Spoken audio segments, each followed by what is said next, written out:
Hey, crypto heads, it's the Goose with the Cryptic Paranormal Show. Welcome to Thursday night and another awesome episode. We have an amazing special guest tonight, Mr. David JULIANO, down there in the bottom corner. We were just talking about how much money we've spent on his awesome equipment at the Ghost Runner store. Love all of it. Thanks for making us broke, Dave, because we have no self-control. But no, seriously. I get that a lot, actually. I got people at different events saying, thank you. My wallet hates you, but thank you. Yes, you guys have some amazing stuff. But we'll get into all that. Real quick, though, just to catch up.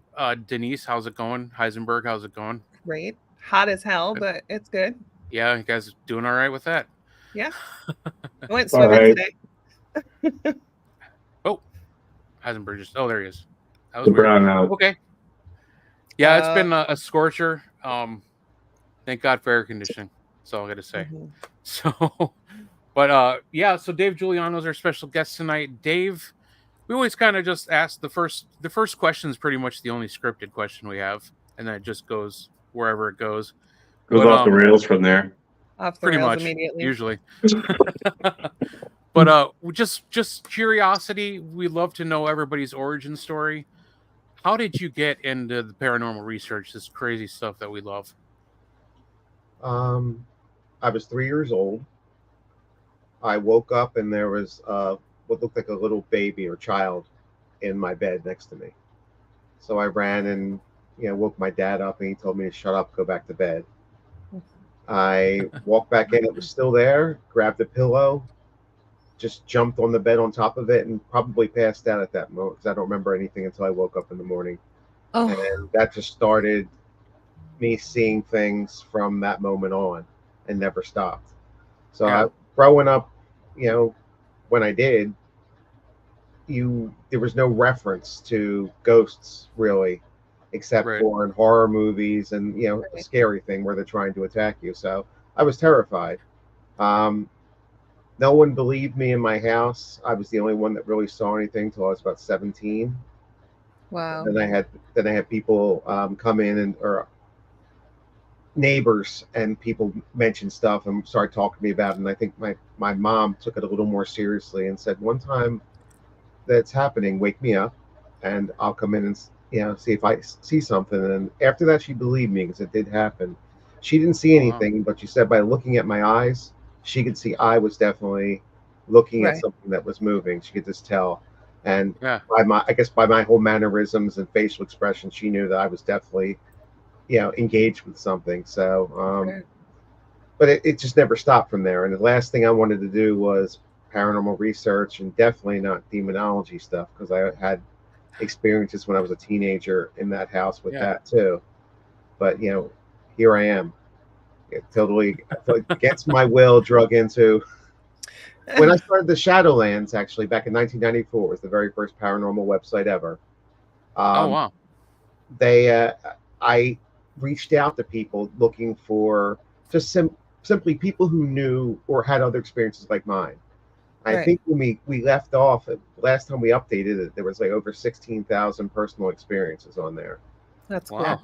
When I realized I wasn't the only one, it kind of gave me a little comfort, I think, for everybody else too. But that's when I started reaching out to people that were doing this in the field already. And I kind of learned that way. It was more curiosity to find out the truth about my story and what I experienced that drove me into that than anything else. Yeah. And I think even now it's still like, if you say that this is what you do, people still kind of look at you like you have two heads. But like back then, it was like, you do not talk about it at all. You can't say that you saw something because it was like, no, the F you didn't. You know what I mean? Like you were not allowed to talk about it. And I think that a website like that is super important just because then it makes people feel like they're not alone. Like I'm not crazy. Like my family's telling me I am, I think it was a big release for people because this is back when the web, the Shadowlands went up in 94. And in 94, the World Wide Web, which no one even knows, that confuses the kids now. They have no idea what that is. Was just black and white text. There was no graphics. There was no backgrounds, no anything. So it was really me just putting up a question and saying, hey, does anyone else have these experiences? And I was already in UFOs and cryptids and stuff, so I was putting that stuff up myself, and the ghost was kind of just a personal thing, and then that turned into the main focus of the website, just how it ramped up when people started participating, posting haunted places, posting their stories, all that stuff. So it took on a life of its own. But it definitely was. It started as a support group, right? Yeah, and we didn't tolerate anybody. We did it instead of like a forum discussion. We posted the stories separately, and there was no comment section. There was no way to reach out to the people to say anything. So it was like it was a safe zone. There was nobody who was going to harass you about your story completely. Unlike today. Yeah, I kind of miss that. It was completely safe zone and isolated. You could tell whatever you wanted to say, and you weren't having to worry about anyone teasing you or anything else. I kind of wish we could go back to that. Right. People have just gotten terrible on the internet. Oh my gosh, it's horrible. Social media has just given so many people a platform to be complete assholes. It's just it's beer muscles. It's rough. Yeah. Yeah. Oh yeah. You don't, it is. If you don't have to see somebody, it's easy to talk about them and say stuff you would never say to their face. Right. Yeah. And it's easy to forget that they're human beings. People just see it as a computer screen or a phone screen, and they just say terrible things. So I wish we could do all of our platforms like that. Unfortunately, we can't go backwards now. I know. The can of worms has been opened. It's too late. Too late. Pandora's box. Yeah. Yeah. So I'm interested how that translates into you becoming getting into demonology. Like, how does that and UFOs? I want to go there too. Yeah, like how do I don't do UFOs. I did a website with the stuff on there. Oh, okay. If I ever come to a case that seems like it's UFOs, because some of the demonic cases seem to cross over into some of the UFO stuff. I put my hands up and I'm out the door. I'll put you in touch with some people from MUFON. And that's it. Want no part of that. I'd rather deal with a demon than a UFO, an alien. I want no parts. They scare me more. So, okay, I was just going to ask you that. That was my next question. Is that a Don't say that too loud. Denise is one of them.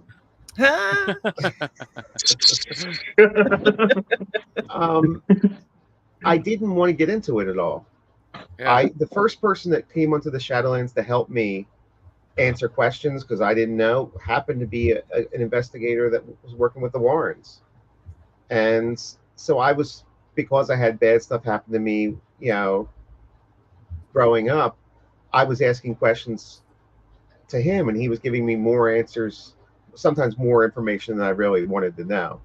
He asked me to help out with his group, but I said I'll never go to anybody's house or anything. I'll talk to them and let them know, hey, there's a light at the end of the tunnel. You can get past what's happening. Right. So I was like a client counselor, and then I'm been the director of South Jersey Ghost Research for about 26 years, I think it is now. Oh, wow. So when I started with that, we used to hand off any cases that came in that were dark cases to someone else. A lot of times we were calling, John Zaffis and having him, and there was another group that was in North Jersey that was handling stuff too. And then working with them, just learning from just talking. And I remember one time we had a case and we told John about it, and he said, come out with us. So now I'm in a house, breaking my golden rule, never going to go in a house. Right. Then we started working with Adam Bly, who's a religious demonologist, and we were going around with him kind of as his roadies, his support team. Okay. Here, I'll hold the holy water. I'll hand it to you when you need it. And over time, I realized one night when I was holding a woman down in the chair and holding a cross on her, that holy shit, how the hell did I get here? It's like it wasn't a decision. I mean, it was totally against. No one wants to do this. If the people who are out there say they want to do this, they need to go check themselves into a crisis center, because there's something wrong. I start my classes off like that. When I do the demonology classes, I ask for anyone who's interested, raise your hand. I play a 60-second video of from one of the cases. Then I ask again, and there's still going to be a couple people that are going to raise their hand. Then I show them the emergency number for University of Pennsylvania psychiatric hotline because they need it. Yeah, they still have their hands up after seeing that. But by the end of the Right. class, normally the hands are all down. yeah, Which is kind of the idea. You want to give information, but you don't want to encourage anyone to like run after this. It's Right. I can't really describe when people say it's a calling. It really is, and it's almost like unavoidable. yeah, You can't really walk away from it. I know a lot of people that have tried. I remember John told me that you can't do it. Eventually, you get drugged back in, and he was right. I tried to go on a little sabbatical, and finally a case came in, and I knew that it was one of those things that only I could relate to. That I knew I just had to go. The phone is ringing, and you have to answer. So, and we got into it, heavier where I started having to do some of the exorcisms because some of the priests that we worked with were unavailable. Oh wow. So that was just necessity. How Although terrible. when I was 14, I wanted to be a priest, so maybe that was just a delayed reaction to everything else. So. Yeah. But that's an interesting. Never way would of have going thought about I it. would be doing what I'm doing now. It's crazy. It really is crazy. Right. Oh, honestly, I'm the same way. I have no desire to get into anything demonic. Like when we were doing residentials, I would probably have never even tried. Like I know plenty of people in the area or outside the area that I'd be like, listen, you need to talk to these people. Right. I have no idea what I'm doing. I don't want to make things worse. That was my biggest fear. Yeah. Is just going in and doing something to make just everything that much worse. Probably about 50% of the cases that I do are cleanups after other teams that should have never been in there. Yeah. See? Yeah. And that's what that makes it more difficult. Not only do we have to deal with what the people we're dealing with, we have to fix whatever the people that were there did wrong. Right. And most of the times they're not going to talk to you. Yeah. And the client doesn't know what they did. So we're guessing. And that's almost an impossible situation. Yeah. Okay. When I bought my house, I was very young and I didn't know what I was doing and I wasn't into the paranormal yet. So I didn't have, a whole roster of friends that I could have called. And there was something in my house that was really messing with my son. And so this woman, I had got her number somehow and she said, it'll be $350 and I'll come out and take care of it. And I said, I don't have that money. I just bought a house. I'm like 25 years old.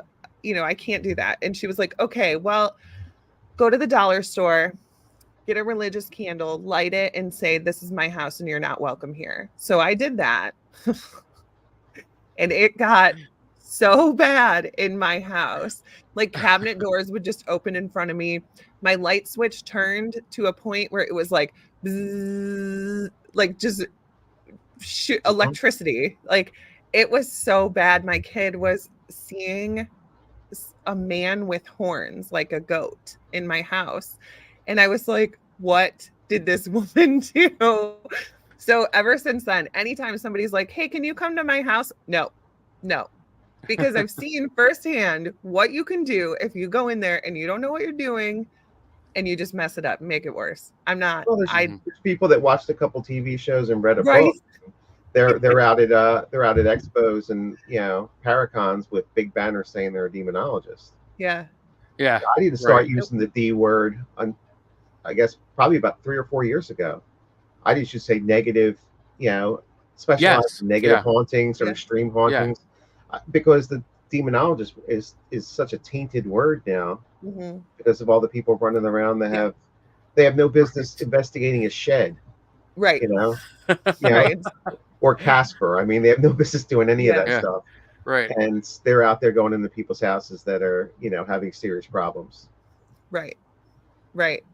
And I feel like, which I'm sure you can agree, that word is just thrown around so much. Like I volunteer at Madison Seminary and it's like if somebody says, if they're doing some sort of session and a swear word comes across, they're like, oh, it's a demon. What? No, I swear all the time. I'm not a demon. Stop it.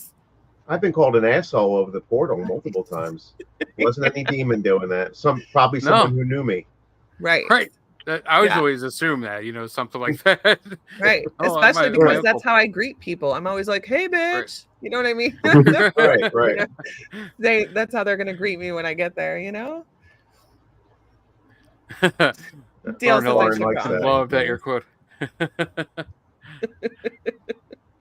When I had the physical store, we've had like 4 different physical stores. There were times I'm the lousiest salesman ever. There were times where people came in and they tell me what they're getting into, what they're going to do, and I would just not ring them up. I'm like, sorry, I'm not selling you any of this stuff. Nice. I can't, in good conscience, give you the tools to go out and screw someone's life up, including your own. Yeah, this is in your best interest here. Yeah. So they would storm out. They tell all their friends. I got a bunch of people that hate me, and I'd look at that as a win because I know all the people that won't buy from me aren't going to be out there doing stupid things with stuff. Yeah. So I fully support that. I agree, Bob. I agree completely. Yeah. Let's talk to some historical energy and just keep learning more about this building. Let me talk to the old lady who died in this nursing home. I'm totally cool with that. I'd say all the time, I don't have a YouTube channel. I don't have a show on Discovery Plus. I have no need for that. So I'm just going to do it for fun. For fun. We'll do the historical stuff a lot, and that's kind of what it is. I mean, I look at it as training because you're keeping your skills up with even just using equipment and things like that. Things we don't do when we do the demonic stuff. There's like no equipment involved and everything. You're just encouraging a spirit to manifest and learn how to use electronics, which is kind of opposite of what you're trying to do in a house like that. Right. Yeah. So, please don't manifest. Yeah, you don't want them to be like learning how to turn on the blender and shit. Right. Yeah, no. People put cameras up and they put things they want to get evidence to prove to other people that there's stuff going on. And when you put a recorder out or a camera up, your intent is for that spirit to manifest so you can record it. Right. Well, the negative entities know that, and you just gave them permission to come in. Now there's a huge problem because you are allowing them of your own free will to come in and do shit in your house. Yeah, that's a problem. And people don't realize that tiny little thing that seems innocuous is you opening and unlocking the door and saying, "Come on in, guys." See, okay, I'm gonna. It could be go back on the replay and record this. I don't ever investigate at my house. You never ever investigate your own house. It's a bad idea. No. Nope. Even when I had the stores, we had one store in Mount Holly that was a problem. And, my team was based out of there. I was there every day. So we had another team come out to help because I didn't want us to investigate it because that's like a second home there. We were in there too much. We were involved. So we were the clients. And that was difficult to sit back and, do that. But I knew that was the better thing to do than stir stuff up and then us still being in there. Right. We were just asking for more trouble. So. Yeah. Yeah, well, I was young and stupid when I started, so I really wanted to investigate my house. My wife was like, "No, if you want to be involved with this, there's no investigating in the house." Yes. She's like, "You're lucky that I allow you to bring your equipment and store it in the house, let alone use it in the house." She's like, "Nope." Yeah, you go somewhere else to do that. Yeah, but you're right. I don't want to screw up my own living space with a bunch of weird shit that I brought in because I didn't know what I was doing. Or accidentally, asked a question that opened a window or a door. I don't want to do that. I mean, we're already open to that anyway. I mean, when you think about it, some of the stuff, I know we tell people not to use Ouija boards. As a matter of fact, I confiscate them when we're at a house because I don't want people to have the access to that again if they decide to try to talk to it after we've done stuff there. It kind of defeats the purpose of us even doing anything.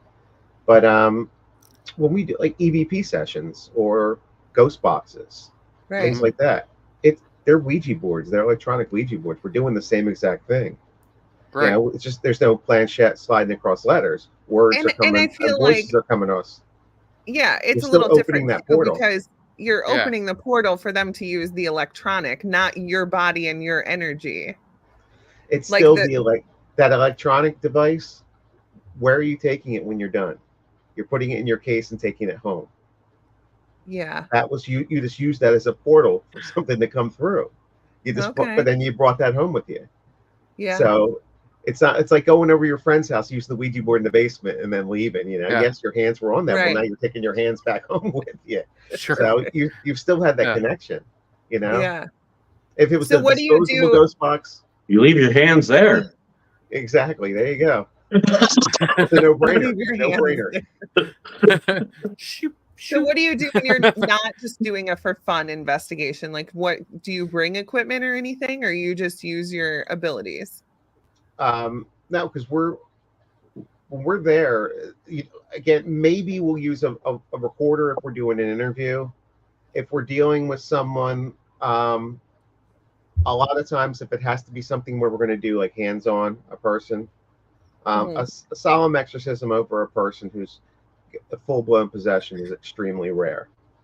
Now, when that happens, I'll videotape it, because I also say on the videotape that I might have to put my hands on you. We might have to hold you. Is that okay? So I have a videotape of them giving us the permission to do that. Yeah. Just in case, because you never know.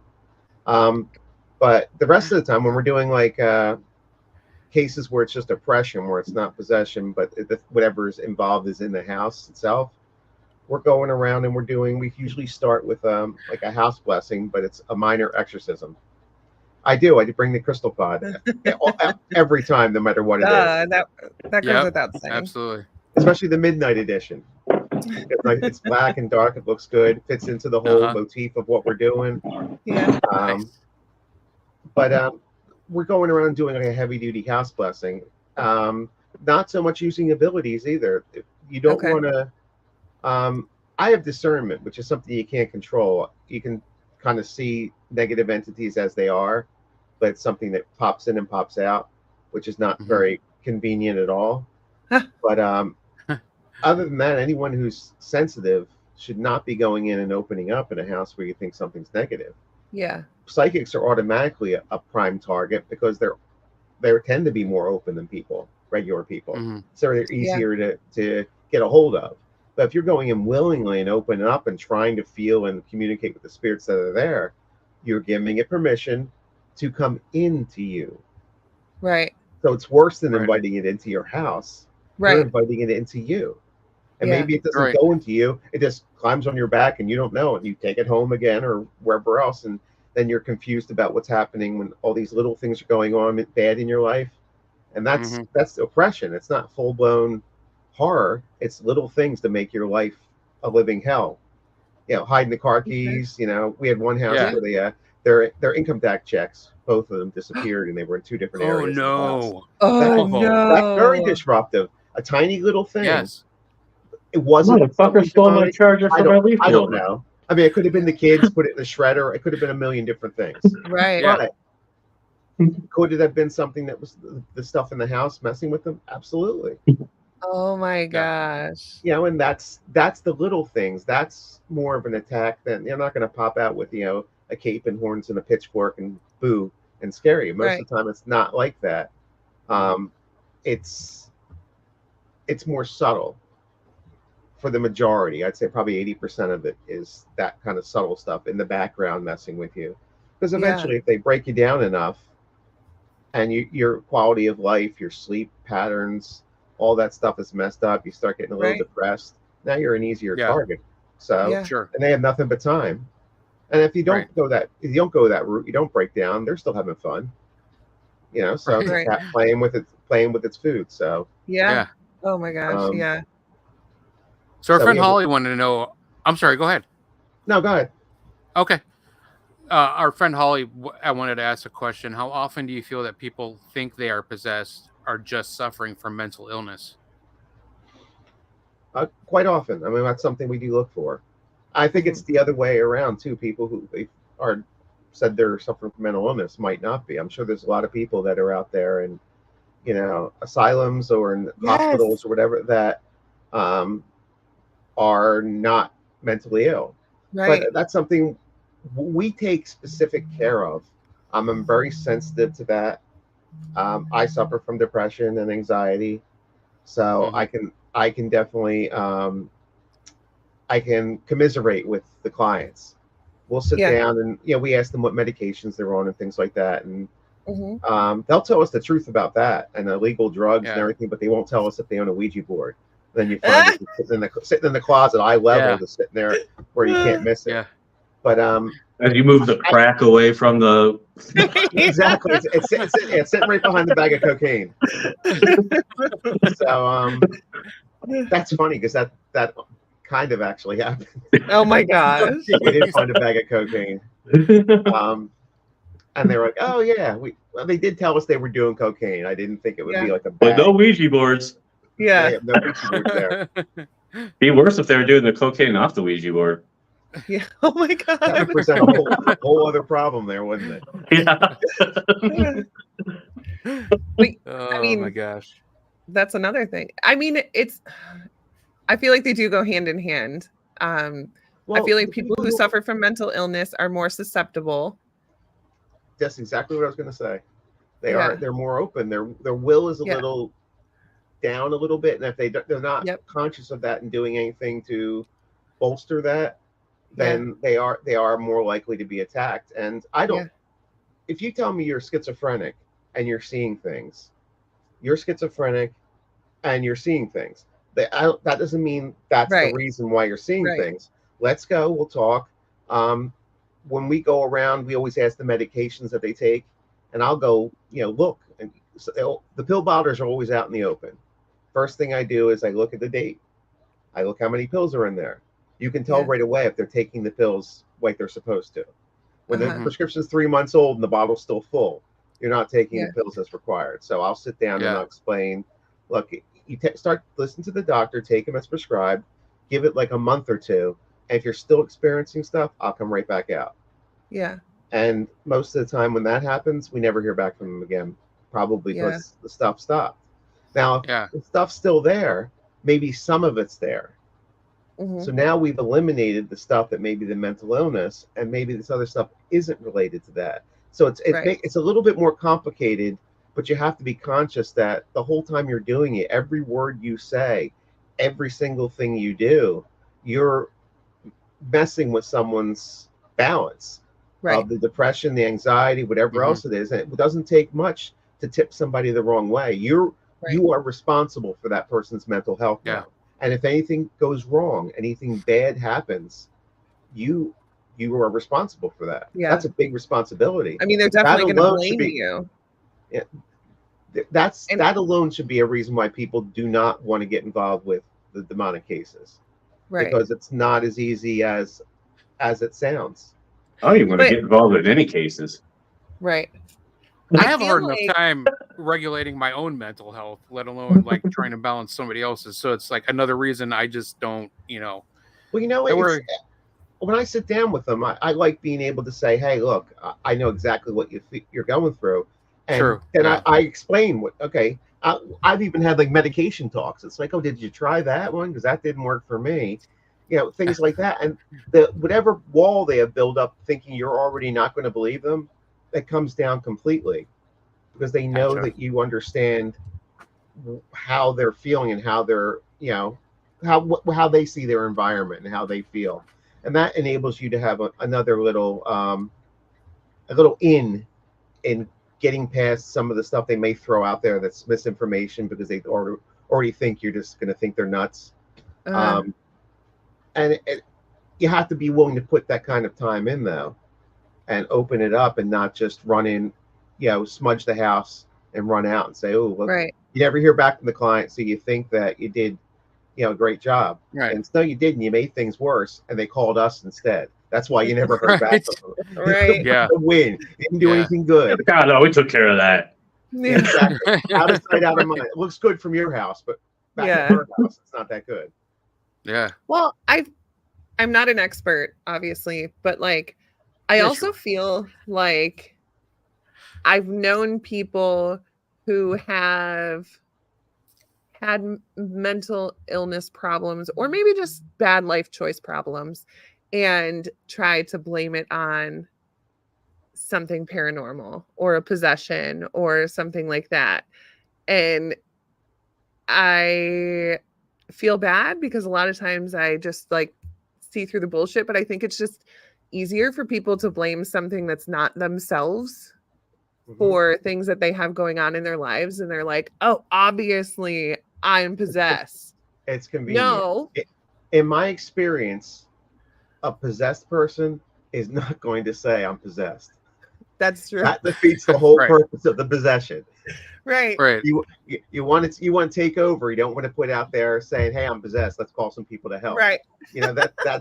That's not. Come get me. That's so true. Right, exactly. That doesn't make any sense. So yeah, that's so definitely use that. And we do get a lot of that too, where people call up asking for an exorcism.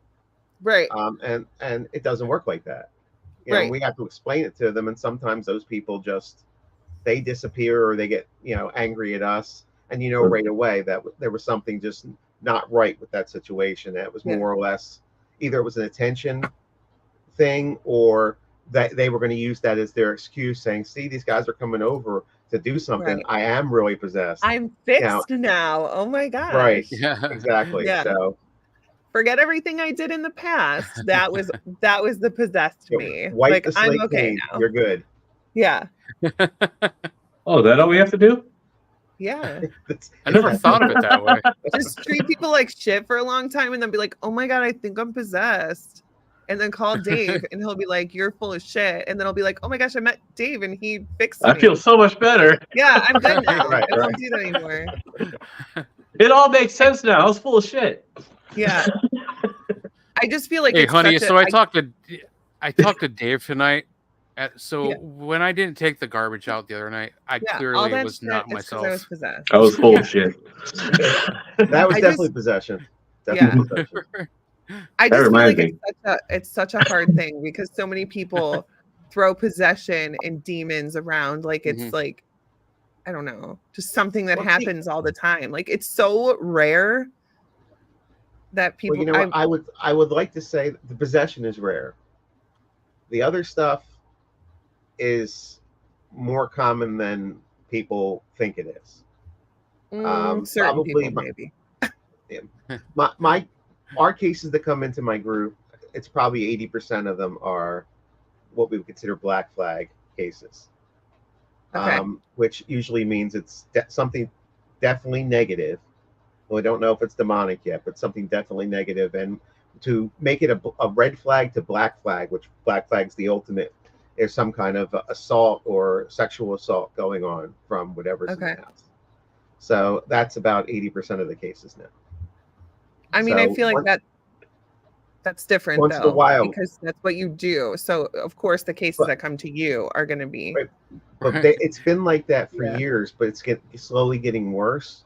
But the name of the group, up until recently, where we started putting out the name of the little subgroup that we do, Sanctuary Paranormal, the people who contact us are contacting us through South Jersey Ghost Research. That really doesn't seem like a name you reach out to for a demonic case. Yeah.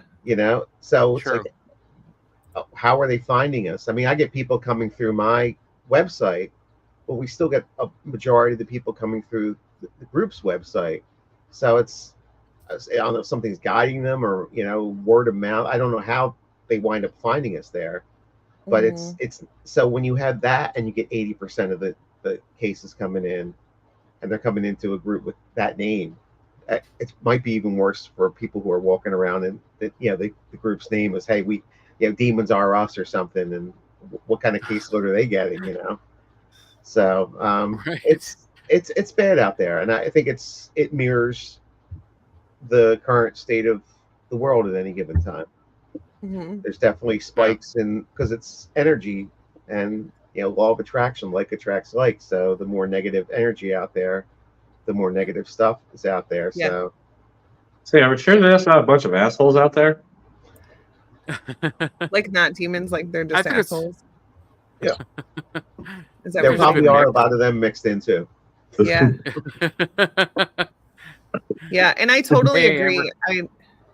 And even when I go on investigations, I always tell people, or like if we have people at the seminary, I always tell people, like, you get what you put into it. If you, like, when I go to the building or to any building, I leave my shit at the door, at the driveway, actually. You know, I think that your state of mind and just who you are as a person has so much to do with what you're going to experience. And I think that in general, the world has lost its freaking mind right now. And there's so much negativity and so much just terrible things going on. And I have no doubt that that is like ramping them up and giving them more power. So you're going to have Adam have me come to MadCon, so I can give one of my presentations on exactly like that, where the stuff that when you're going into a place, again, it's law of attraction, like attracts like. If you had a bad day at work or you just had an argument with somebody or whatever, and you can't just leave that at the door and come in, you're now going to attract what you have all around you. You're not probably not gonna have a great time, but things could get a lot worse. Yeah. So, you know, some of the places, Madison, you know, isn't bad at all. But places people go to that's really, really negative, like Eastern State Penitentiary or Penhurst Asylum, those places where there's not good and nice spirits hanging around there too much. You know, there's a lot of we bad have assholes. negativity. We don't have demons. Right. And I've been called an asshole over the portal at Madison at least 2 times. That's normal. They're jerks there sometimes. Yeah, they are. I can vouch for Penhurst. I've never felt so horrible after an investigation in my life. I mean, it was 2 weeks. I was going to like virtually meeting with a friend of mine who does like theta, like virtual theta healing and stuff like that. I mean, I wasn't prepared for that. You know, and I don't even feel like I was trying to poke the bear. I was being very respectful, but sometimes, you know, a place like that is so powerful. You know, it just. Well, you have to do some kind of protection when you're walking in. It's almost like I call it like paranormal self-defense or psychic protection. Because it's like wearing a hazmat suit in there. Yep. Because if you don't do that protection going in, you're walking through all that muck. And then if you don't do anything to clean off before you get home, you've just brought it back in. So it takes when it go into like some kind of cleansing, whether it's Reiki or anything at all that can help get rid of that stuff. But a lot of the people out there, they just don't realize that until something happens. But there is enough information out there to let you know that maybe you should be at least a little more proactive and careful when you're going into a negative place. Sure. Yeah. I totally agree. Yeah, that was earlier on. I've definitely learned my lesson in many ways since then. But that's how I teach my classes. It's from my mistakes and learning by. There you go, Brian. Psychic Protection 101. That is something actually we do in our group. We have a psychic protection class that all our trainees are required to take. So you get at least some of the tools. Now it's up to you to use them. But if you have a bad experience like you did with Penhurst, normally that's not necessarily a bad thing because now you know why you should protect yourself. It becomes real. And that's what it did for me too. I was using religious stuff, but I wasn't doing anything more than that. I was doing 8 layers. And I thought it was all hocus pocus mumbo jumbo, as we used to call it. Until I started, someone said, well, why don't you use crystals? When I was young, I had like a rock collection and everything. So it's like, I'll put these like stones in my pocket and see what happens. And it really did make a difference on one case. I like crystals. Okay, well, maybe there's something to this. Yeah. You know, okay, I've never had a paranormal hangover, never felt any ill effects from anything, I don't think. So does that mean, and I don't do any protections, does that mean they don't like me? Maybe. You know what? That's like the and I'm not saying that I'm like trying to be all tough. I'm just saying like I don't do all that stuff. Is there some people like that it just doesn't happen to? Yes. My husband's people that are on TV that are doing stuff way beyond what you should do, provoking and everything. Oh yeah, no, I don't do that. But nothing happens to them. So I mean, they're poking the bear, and I think nothing happens to them because they know people at home are going to replicate that, and they're going to get a lot more people out there that they can go after instead of this one person. But they go and do stuff, and nothing happens. I mean, that's common. I mean, not everyone's going to be affected by stuff. Maybe there's something around you that's just naturally protecting you. Maybe you just don't seem like it's a candidate, for anything bad to attack you. And you could just be part of whatever intuition you have might just be blocked enough where if it's trying to get your attention, it's not going to. Like my dad could, he could walk, if he could walk out the hallway in the middle of the night and walk past the devil and not even look twice. You know, it's like, because he's so oblivious to like, oh, there's a guy working on, you know, bat wings over there. Just go downstairs, come back up, walk by him again, and go right back to bed. Because he just doesn't affect. That makes sense, because like I said, like a while ago I saw something at the edge of my bed and I was just like yeah. I mean, he was living in the house. My sister, you know, experienced stuff. I know my mom believed me, and she, with some of the physical stuff towards the end, she was experiencing too. But my dad saw it too. He had the house rewired like 3 times because of the lights going on and off by themselves, like dancing in the one room. And the electrician finally said, "I'm just taking your money. You know, there's nothing wrong. They're brand new lamps. There's brand new outlets. They're all on individual circuits. It's not the electric. It's not the electrical system." And to this day, he would still tell you it's the electrical system. See, like one of the things that I don't know is if I actually am on quite a few, my psych meds actually block probably some of that stuff. When I was younger, I used to have what I called my spider sense. That I could tell from behind me when the spirit was walking up, and I could tell what side I was on, so I could actually turn to that side and see that. Some of the meds now, I've noticed, they dampen that a lot. Now, I still wind up seeing the stuff, but I'm more startled because I didn't know something was standing behind me until I turn around. So I don't have that, you know, I don't have that little precursor, that little say, hey, tap on the shoulder, there's something behind you kind of stuff.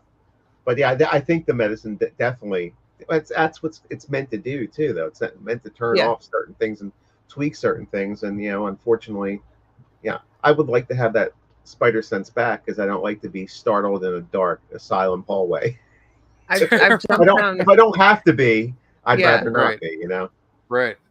I've jumped down the rabbit hole of all the things that mess with I think it's your pituitary gland, maybe. I don't know. But there's a gland in the middle of your head that is often associated with your third eye. And there's a lot of things that we have in our lives now that mess with that and like intentionally turn those abilities off. Yeah. Just saying. I wanted to ask too. So when we're talking about like you're giving permission without actually giving permission, I have this theory that like if you're scared, that it will make things worse, because you're constantly thinking like, oh, they're going to scratch me. I'm going to get scratched. I'm going to get possessed. I'm going to get blah, blah, blah. And I feel like it's just like an invitation, like, oh, you could do that, because that's what my brain thinks. If my brain thinks that that can happen, then it can happen. But if my brain thinks that, oh, I have these crystals in my pocket, nothing can hurt me, then nothing can hurt me, because my brain thinks that. So I feel like energy you're putting out. It's your intent. Yeah. Your intention matters with all the stuff. Even like when you're doing like a cleansing of a house or a blessing of a house, you have to be in that mindset that you're doing it with a reason and a purpose, and a good one. But when you're afraid of something, thinking, constantly worried about something, you're more likely to make that manifest than keep it away.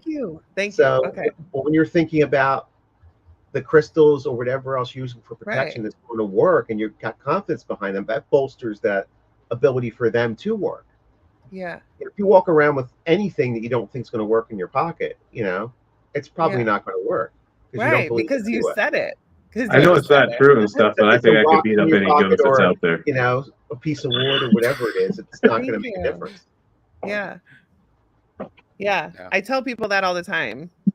Like, it doesn't matter what it is. If you feel like, you know, if I feel like this paperclip is protecting me, then it's damn well going to protect me, because my brain is putting out protection. You know, but if you're scared, it does the opposite. Yeah. Your intent is there, that and you're putting out that positive shield, whether you realize it or not. You are. Right. Unfortunately, the fear part is kind of goes hand in hand when stuff starts coming at you, and it's hard to turn that off. And when you're dealing with like a client, telling them, well, you can't show the fear as much. That's like I tell them that this is what you need to do, and I realize no one can do that. It's an impossible task. So we're going to try to give you some tools that are going to help you at least ratchet it down a little bit, and things that you can do to be more proactive to help protect yourself. But then you're secretly giving them the confidence to protect themselves. That's the whole idea. See, there's all the stuff that you do little by little. That's what you're doing. And the idea is, when you're done, that doesn't mean everything's gone or it's never going to come back. But you've now taught them what to do on their own. Right. A lot of groups go out there, they try to get rid of something, maybe the activity stops, and then they leave. Well, the people don't know what to do. You haven't given them the tools to continue on the rest of their lives and know how to handle if something should pop up. And that's kind of what you need to do. It's not only a resolution of what's happening, it's then teaching them for the future what to do and how to do it and why you should do it. Yeah. So, and sometimes that's all it takes, is like for somebody who's experienced to tell you can do this on your own. You know what I mean? And I feel like that's invaluable. It is just as much value as everything else that you're doing for them. It's just letting them believe that they can do it. That's all part of the whole process. Yeah. It's just not as simple as some, watching the TV show and reading one book will tell you.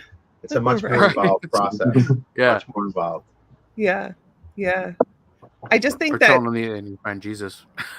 Yeah. People severely underestimate the power of their thoughts and their brains and their intentions in every aspect, good and bad. That's one of the keys to the psychic protection, is that intention matters. It really matters. And everything you do when you're in someone else's house and why you're doing it all matters.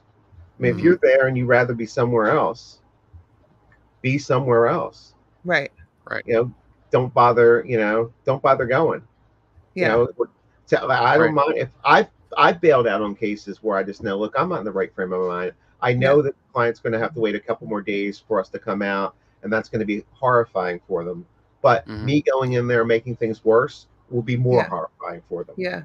I'm doing them a service by delaying it, because I know that I shouldn't go today. Because we're going to have days that we should know that we should not be going into someone else's house messing with anything big. And it's the ability and the not letting your ego take over and really be doing it for the real reason and to take care of the people. And when you can do that, then you'll be able to step back those days, because you're going to know that you're doing it for the right intention. Everything is positive for that person. Yep. Yeah, and I think it's one of those things that if you can't drop your shit at the door or at the end of the driveway, then you're right. You absolutely shouldn't be going, because you can't lie about intentions. You know what I'm saying? Like, you can't just be like, it's fine, I'm here, we'll do this, I'm here to help them. There's no faking that. You can't fake it. Right.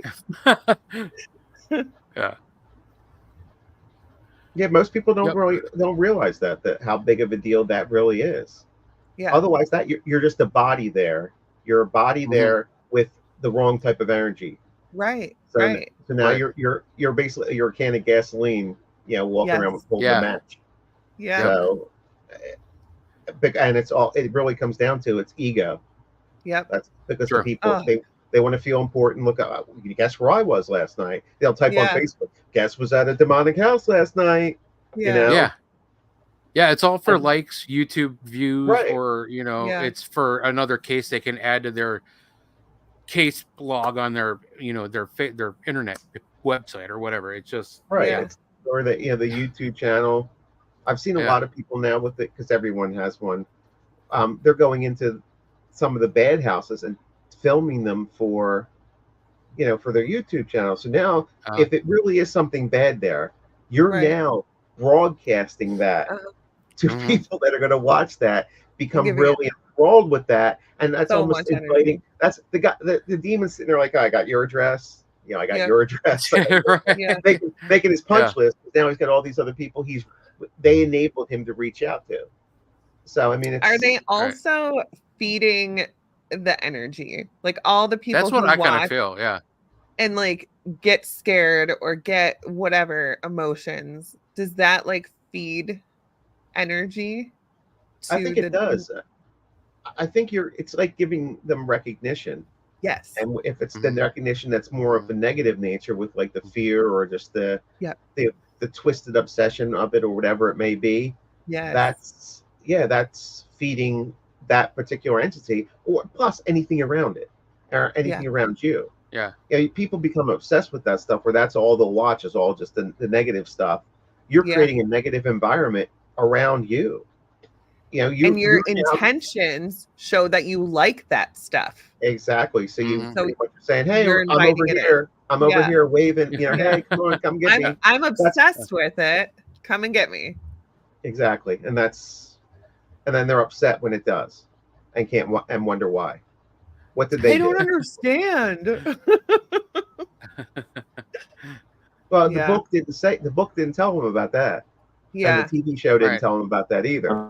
Appendix. So, and the YouTube videos didn't tell them that either. There was no warning disclaimer or anything on it. So, yeah, people just they rush into something. A lot of people may, even if you're good intentioned, you're trying to help people.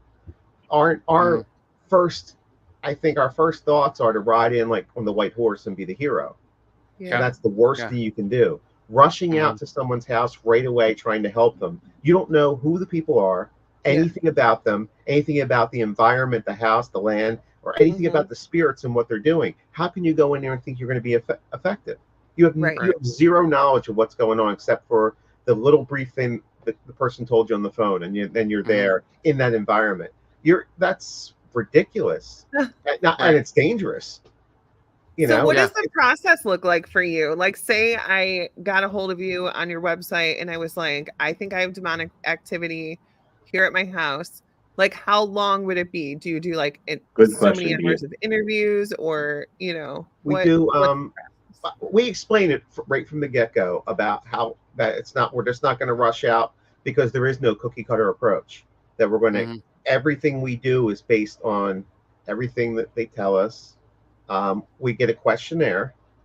Sometimes we'll talk to them on the phone briefly and get some information, but we have a questionnaire that's designed. I give a whole 5-hour class on the questionnaire. Because the questionnaire, 54 questions, gives us a lot of information that you wouldn't normally understand that's in the background behind it. So it seems like some of the questions are very innocuous, but they're really giving us a lot of information. Then we do what we call a preliminary visit. We go and we get the other like 10 pages of information that they didn't write down in the questionnaire. But we're also watching them in the environment that we're in. We're watching body language, eye movement, all that kind of stuff, how they interact with each other in the house, little things like that they don't realize that we're looking for, because we're catching them like kind of in the wild of what in the middle of everything. And then at that point, now we have enough information to decide what the next step is.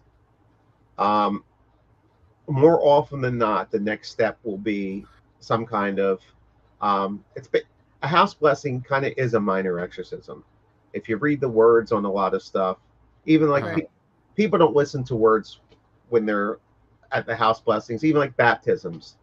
Up until 10 years ago, there was actually a section in the baptism that was labeled exorcism. Oh, it really was. So if you were baptized Catholic before 10 or 15 years ago, you had an exorcism performed on you. Literally an exorcism performed on you. But if you listen to the words, that's what it's saying. It's cleansing you of anything bad that may be there, and telling it to be gone. And then the godparents are agreeing that they're going to help that continue on and all that stuff. But no, everyone's taking pictures of the baby, wondering if the baby's going to cry. They're not listening to a word that anything else is going on. How funny. But the house blessing is the same kind of way. I mean, normally you don't get to walk around with the priest when they're doing it, so you're not hearing all the words, and it doesn't sound terrifying, and it's not, but you're still doing that cleansing. And then after we do that, what happens next? Because we're not sure definitely what's there unless it's going to push back, and we'll tell people that things may get a little more active if we do this, just so they're aware that sometimes you have to poke the bear. It's religious provocation is what it's called. Yeah. So if we get a reaction that we realize is something that may be a little more than what a human spirit would do, now we know right what we can do next, the next level. Maybe go in and do a more ratcheted up version of that. Is there something that we can target in particular? Go through the house. Maybe it's an object, and that's honestly that's what you hope for. If it's coming from an object, you can get it out of the house. You can deal with it, and that can solve the problem. That's best case scenario. That unfortunately, there's a lot of times where we never find what the source is. The activity will stop for a while, and then you hope that the people just don't do anything stupid to draw it back in. And as humans, we're all stupid, so eventually we're going to draw it back in. Yeah. And it may come in, just mess with you a little while, and then leave again. I mean, it could be an ongoing process for years. And it's not, again, let's like with the movies you see where it's not like one thing and it's done. Mm-hmm. People have to do multiple trips out there. There's clients that we've been helping for years. Mm-hmm. I during one of the classes, I show an article for, it was John Paul II, who now was Pope. Now he's a saint. He worked on this one woman for over 30 years. Wow. With exorcisms and everything, and he was unable to get rid of the spirit. So the Pope at the Vatican was unable to get rid of the spirit. Yeah. So whatever was happening on her end, maybe there was stuff she wasn't telling the Pope or admitting to, or she didn't want it to go. Yeah. Whatever the reason was that it wasn't leaving, there was some information missing. Because the most important person in the case is the person who's having the issues, not the person doing the exorcism. Right. They're kind of like the MC. They're saying the words, they're directing all the traffic, but the person has to want it gone and have to kind of push it out. But if the person's not doing that, then could it be somebody else sending something? Yeah. Yeah. That was my first exorcism that I had performed on me. See, I'm able to know what it's like to sit in the chair and have a priest doing it to you and be standing in front of the person doing it to them. I think the whole purpose of me going through that was to have that specific knowledge. Because I know exactly what they're thinking. I know exactly. So I'm able, again, to communicate. You see that empathy too. Right. Yeah. I can communicate things to them because I know what it's like to sit there. So I can address some of the things. Like, I know how you're feeling. Trust me. And I can tell them why I know how you're feeling. But it was an ex-girlfriend and her mom, and she had gone down a dark path where she realized that she made a deal, basically, because it really amped up her psychic abilities significantly, like really significantly. And her mom was mad that her daughter was upset, so she was doing some black magic stuff combined. So they had said something to me, and I didn't know anything. I wasn't expecting it. This is early on in my career, so I really wasn't doing much in the protection stuff, especially at home. You weren't doing that stuff at home, protecting yourself. You would go on investigations, you protect yourself, you come home, you're not. And it started attacking me. And then the thing that attacked me at my parents' house when I was 14, that never bothered me all those years, jumped back in the fray because it's been waiting for this opening. Because she knew about it. I'm sure you told her the story at some point. She did. Even if she didn't let them know, they're staying and they're watching. They're waiting for that opening, and they just jumped on the back. So that caused me I had to be taken up to Connecticut and with John Zaffis' team and have an exorcism performed on me. And I didn't know what was going on until I was sitting in a chair in the middle of the room, and they had incense burning under the chair. And at that point, I still wasn't sure what was really happening. I thought it was in denial, but I hadn't been in that position before. Yeah. And the priest comes out, and he's got like full robes on, and he starts saying the Roman ritual. Mm-hmm. And I'm like, as soon as he got maybe like 2 minutes into it, it's like, oh my God. he's doing a solemn exorcism on me. Dave, it took you a full 2 minutes to figure out what was happening. I'm thinking he's just sitting there saying words, and all of a sudden I'm like, I know those words. Oh my gosh. That seems vaguely familiar. And you know, but I think that experience served the purpose. There was a reason why I had to go Yeah. through that. So now I can talk to the people and I let them know. It's like I know exactly what you're going to go through because I was there before. I know what it's like. I don't tell them it's going to be a fun experience. Mine wasn't bad. I didn't have to be held down or anything. I kind of just sat there, but I definitely felt a relief. And people around me said my attitude changed. I wasn't as pissy and angry as I had been. And I didn't when it's you doing it, you don't realize there's a change in your behavior. So it's right. Lauren, sorry. Mine wasn't bad. That just shows that after you've seen a bunch of them, because you watch them on movies, there's people flying up and spinning around, head spinning around, all that kind of stuff. Flip pea soup. Yep. I've never seen head spin around. I have seen someone levitate. Would you quit? Would you quit if you saw somebody spin around? Yeah. No. The one guy I saw levitate he wasn't technically levitating. Something had grabbed his throat and you could see the fingers digging in, but there was nothing there, and lifted this guy who was about 275 pounds up off a couch by his throat and was choking him out. Geez. So I didn't run out the door after that. So I'm assuming that I'd be okay with. I don't see how that whole scene probably was worse than the head spinning thing. Yeah. Because I've been on other cases where 12 people were holding this woman down that was about 100 pounds. And so it was like 2 people on every limb, and more. And they were doing a very lousy job of holding a 100-pound person down. The people on the legs were just being like flung around. They were holding. Everyone was holding on for dear life instead of being flung across the room. So that's what is their intention? What is their intention by like possessing someone?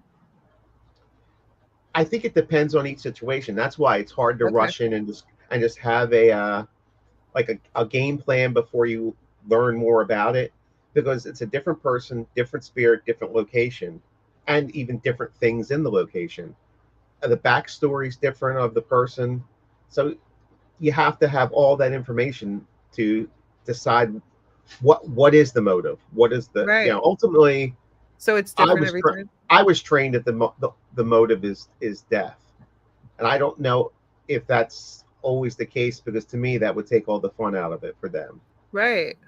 Because then if they have complete control over a person, just think of all the crazy stuff they can do. Exactly. Once they're done with that, then they just move on to someone else. I mean, so going straight for the kill doesn't seem like it is a very effective use of that time. Right. So like you're given an opportunity. Well, you take an opportunity to have a human body again, and you're just gonna kill it. And all that effort you put into it, all that effort you put into taking over that person, and then you're just gonna, give it up. I don't see that without having, without taking joyrides. I don't see why you would do that. So it doesn't make sense to me that it would be unless it was like to kill him. Unless it was like something like a demon wanted to get to me but couldn't, and so they went to somebody I loved and killed them. Okay, I could see that. What would upset you more? A demon coming and killing someone you love, or a demon taking over someone you love and flaunting it for the rest of your life in front of your face? That's true too. There are things worse than death. Yeah. So that, to me, and that's a very viable attack. That happens all the time, where it's easier to go after something else because that's harder, because you're helpless.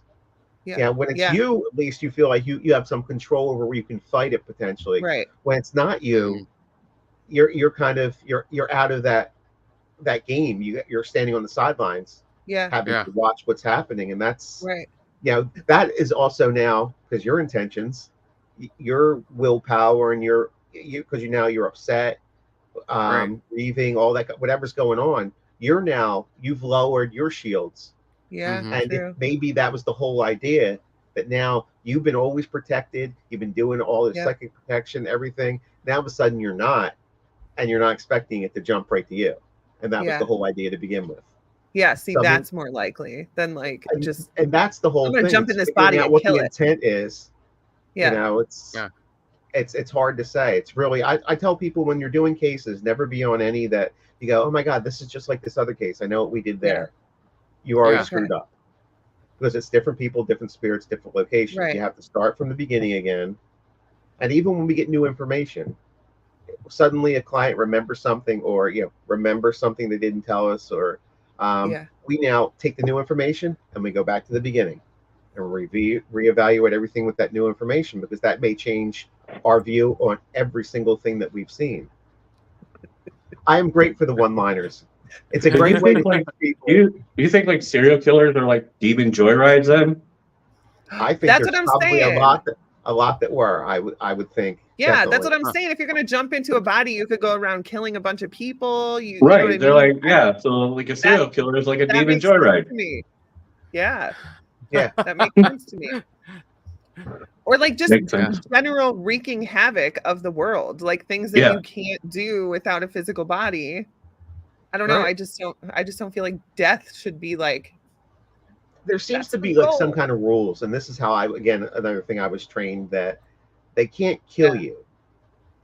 So they can't kill you? But there's loopholes in the rules, basically. Okay. So if they possess somebody and they coerce or force that person to kill someone else, they didn't kill that person. The person they were possessing did. If they coerce you to the point where you're so broken down you're willing to kill yourself, hey, hands up. They didn't do it. I didn't do it. Okay. They didn't take the pills. They didn't put the gun to my head. Right. You did it. It's all on you. Assholes. They let it. Yeah, exactly. They led you there. And that's how many times is that the case where something bad like that happens, and it was something didn't have to do possession, just oppression, constantly degrading their life to the point where they whisper in their ear, "Is it really worth it? Is it really?" They're constantly nagged them down. Right. It breaks down. It breaks down your will, and some your will to go on. And with some people, just reach that point where they can't take that. And then, did it kill you? No, it didn't. Loophole. Right. So it's weird. I mean, it sounds like rules of engagement, like it's almost like a chess match, and it kind of works out to be that way.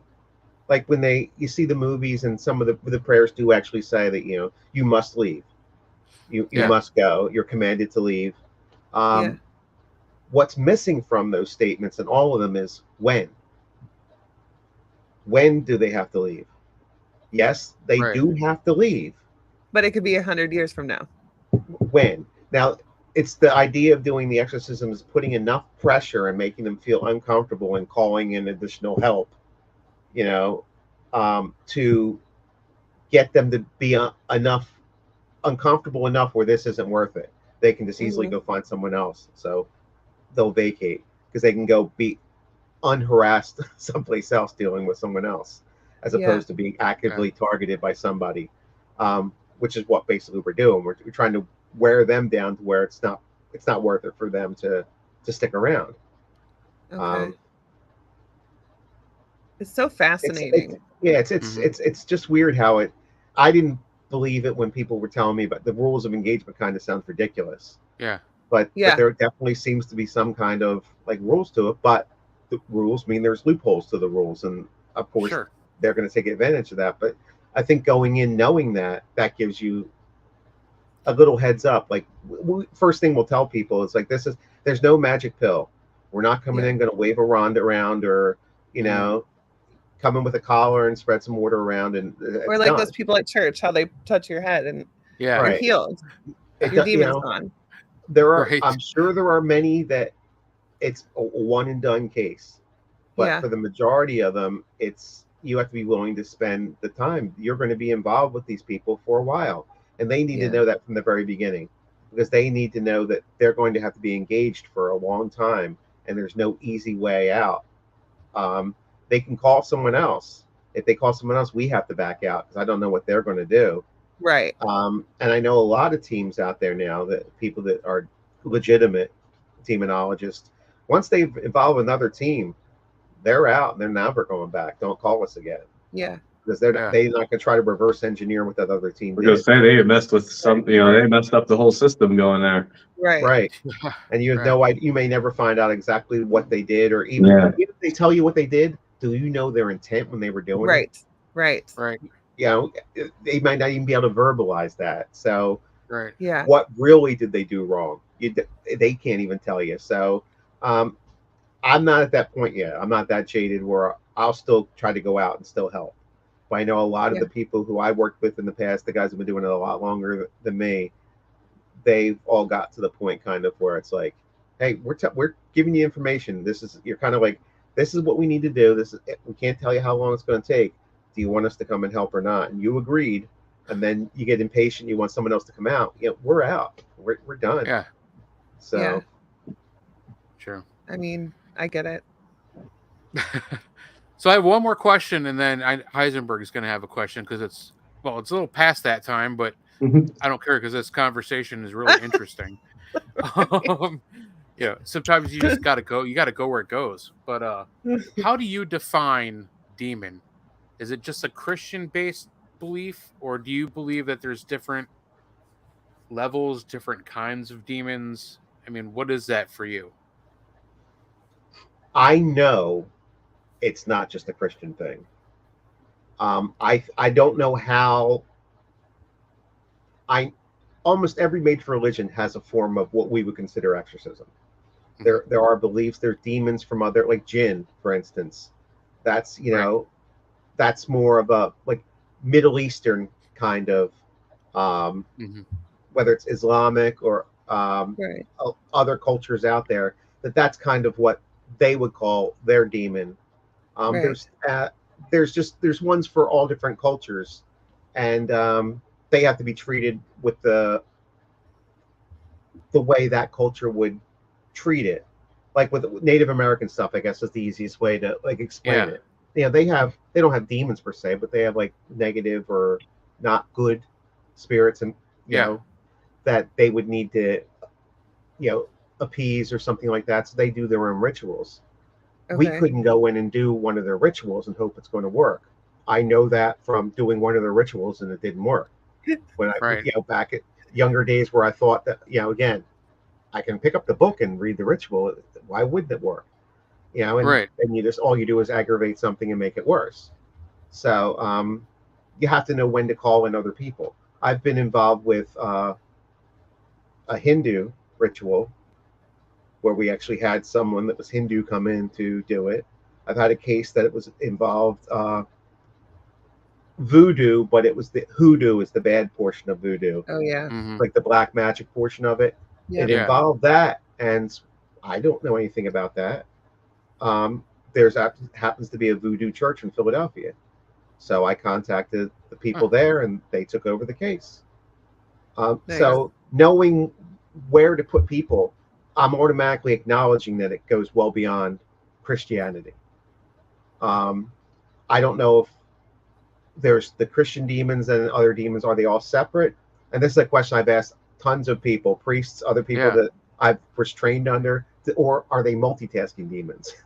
So they put this, they change their jackets, put a different face on, and go over here for the Christians, go over here for the Jewish people, all over the place like that. I don't know that question. I don't know that answer, but I know it's not just the Christian demons. It definitely goes across cultures all across the world.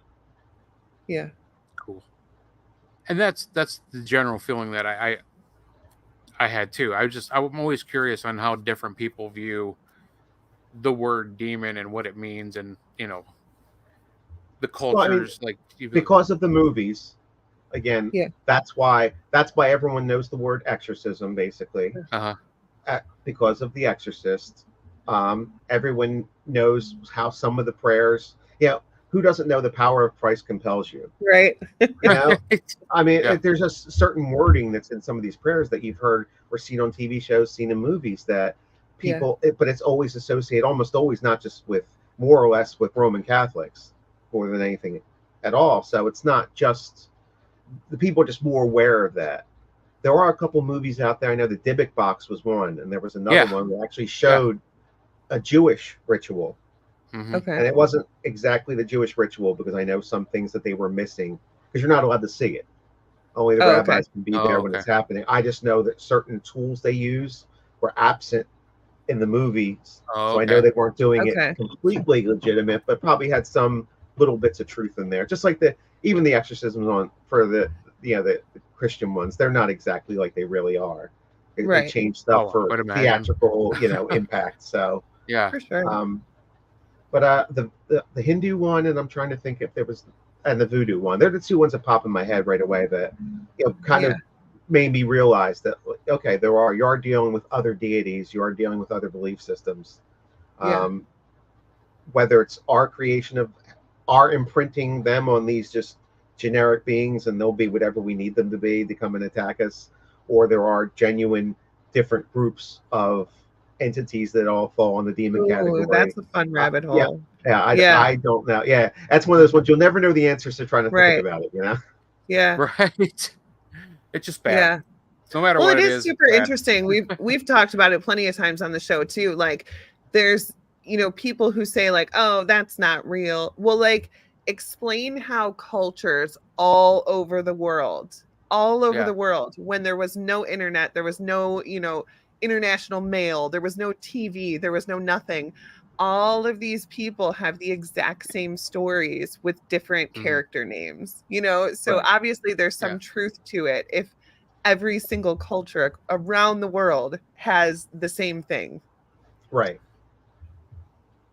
It's kind of hard to deny it. I think they got together for like one big convention, like in the monolith, the big continent. They're like, hey, let's write this story. Yeah, let's talk about this, but you know what? You guys go over here, change it just a bit. Yeah. Keep them on their toes. It's so crazy. just a touch. And then you guys over here tell the story.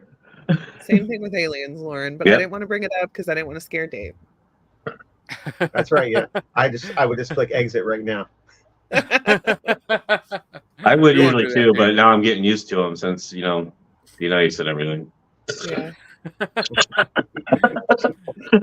But Heisenberg does have a question for you. Yes. Do you have anything you would like to plug? You guys plug the hell out of the Ghost Hunter store. Yeah, that place is awesome. Let's see.